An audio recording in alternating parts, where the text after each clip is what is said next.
ரோகிணியின் மாமாவாக நடிக்க வந்த கறிக்கடைக்காரரின் கறிக்கடையில் மீனா கறி வாங்க வந்திருக்கிறார்.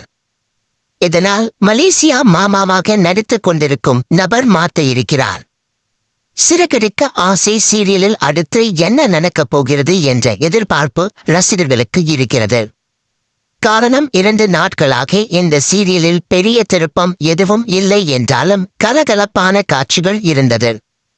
நேற்று கூட மனோஜ் கடையில் முட்டை இருந்ததை வைத்து மனோஜ் பயந்து போயிருக்கிறார். அதோடு வழக்கம் போல அதற்கு ஜோதிடரிடம் பரிகாரம் கேட்க போக அவர் விஜயா மற்றும் மனோஜ் இருவரும் ஒரு நாள் முழுக்க விரதம் இருக்க வேண்டும். குடும்ப கோவிலில் தீச்சட்டி எடுக்க வேண்டும். விரதம் முடியும் போது மனோஜ் வேப்பிலை உடைதான் அணிந்து கொள்ள வேண்டும் என்று எல்லாம் கண்டிஷன் போட்டு இருக்கிறார். இதை மனோஜ் மற்றும் விஜயா செய்யும் போது பெரிய காமெடி நடக்கும். மனோஜ் சொன்னதை நம்பாமல் நான் பரிகாரம் எல்லாம் செய்ய மாட்டேன், என்னால் சாப்பிடாமல் இருக்க முடியாது என்று விஜயா சொல்லி இருந்தார். அந்த நேரத்தில் அவருடைய தலையில் பேன் விழப்போனது. அப்போது தப்பிவிட்டார். அதற்கு பிறகு மனோஜ் செய்த தவறால் விஜயாவிற்கு கரண் பிடித்துவிட விஜயாவை காப்பாற்றுவதற்காக பார்வதி வந்து அதில் சிக்கிக் கொள்கிறார்.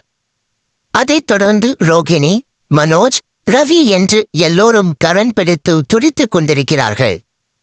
இதை மீனா பார்த்திருக்கும் நிலையில் இனிமேல் மீனா தான் இவர்களை காப்பாற்றுவார் என்று எதிர்பார்க்கப்படுகிறது. இந்த நிலையில் நாளைக்கு என்று வெளியான ப்ரோமோவில் மீனாவும் அவருடைய தோழியும் ஒரு கறிக்கடைக்கு கறி வாங்குவதற்கு போகிறார்கள். அங்கு ரோகிணியின் மலேசியா மாமாவாக நடிக்க வந்த கறிக்கடைக்காரர் கறி வெட்டி கொண்டிருக்கிறார். அப்போது மீனா போன் பேசிக்கொண்டு அந்த கடையில் இருப்பதை மலேசியா மாமா பார்த்து விடுகிறார். ஐயோ, இது முத்து பொண்டாட்டியாச்சே, இப்போ மாத்துனா அவ்வளவுதான் என்று தவித்துக் கொண்டிருக்கிறார். இதனால் நாளைக்கே அவர் மாட்டுவாரா இல்லையா என்ற எதிர்பார்ப்பு இருக்கிறது. ஒருவேளை மலேசியா மாமா மாற்றினால் ரோகிணி பற்றிய உண்மை தெரிவதற்கு வாய்ப்பு இருக்கிறது. ஆனால் ரோகிணி வழக்கம் போல இதை சமாளிப்பதற்கும் வாய்ப்பு இருக்கிறது. ஏற்கனவே நேற்று முன்தினம் எபிசோட்டில் முத்துவின் போனை வித்யா மீனாவின் பக்கத்தில் வைத்த போது கூட மீனா அதை கண்டு கொள்ளவில்லை. அதுபோல மலேசியா மாமாவை பார்த்தாலும் வீட்டில் சென்று ரோகிணியின் மாமாவை போல ஒரு ஆடை பார்த்தேன் என்று சொதப்ப போகிறாரா என்று தெரியவில்லை. என்ன நடக்கப் போகிறது என்று பொறுத்திருந்து பார்க்கலாம்.